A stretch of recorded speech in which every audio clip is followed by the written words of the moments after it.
I hope you all are doing good and are in great spirits. Today we'll be discussing summary of Unit 3 जिसका नाम है Try Again and it is a poem in today's lecture. So moving on to the summary of the poem जिसका नाम है Try Again and it is written by poet W.E. Higson.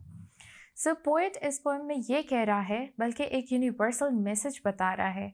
ये message किस चीज़ का है? ये होप का message है.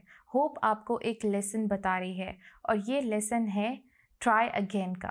मतलब आपने बार बार कोशिश करते रहना है तब तक जब तक आपके गोल्स आप अचीव नहीं कर सकते हो, तब तक जब तक आपको सक्सेस हासिल नहीं होती है.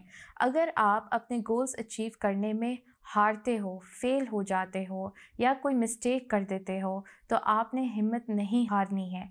आपने अपना करेज लूज़ नहीं करना है. You are not suppose to be disheartened, you are not suppose to lose hope. आपने सेम हिम्मत के साथ, सेम एंथुजियाज़म के साथ, सेम एनर्जी के साथ दोबारा कोशिश करनी है और कोशिश करते रहनी है जब तक आप अपने गोल्स के करीब नहीं हो जाते और उन्हें हासिल नहीं कर सकते.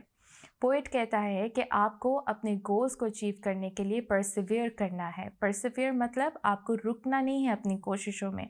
तभी आप अपने खौफ को कनकर करोगे, अपने खौफ को ओवरकम करोगे.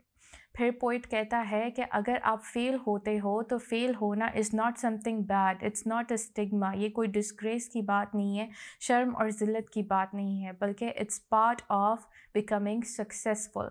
फेलियर्स आपको वो चीज़ें सिखाती हैं और आपकी वो वीकनेसेस बताती हैं जो आपको कोई और सिखा नहीं सकता और बता नहीं सकता.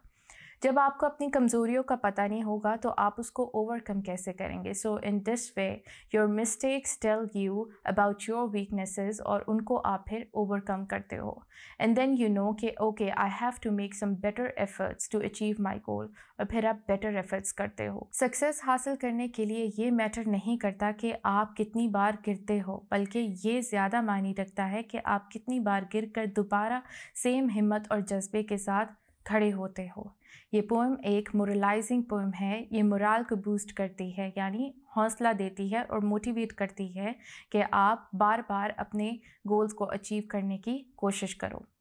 फिर पोइट कहता है कि आपके पास अगर कोई मुश्किल टास्क आ जाता है then you are not suppose to be pressurised from that task, बल्कि आपने हिम्मत पकड़नी है और उसको इनकम्प्लीट या बीच में नहीं छोड़ देना है.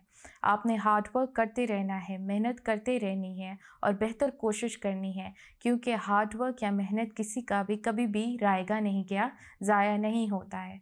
Time will always give you the reward of your hard work in the best way possible. आपको आपके हार्ड वर्क का फल ज़रूर मिलता है और बेस्ट वे पॉसिबल में मिलता है.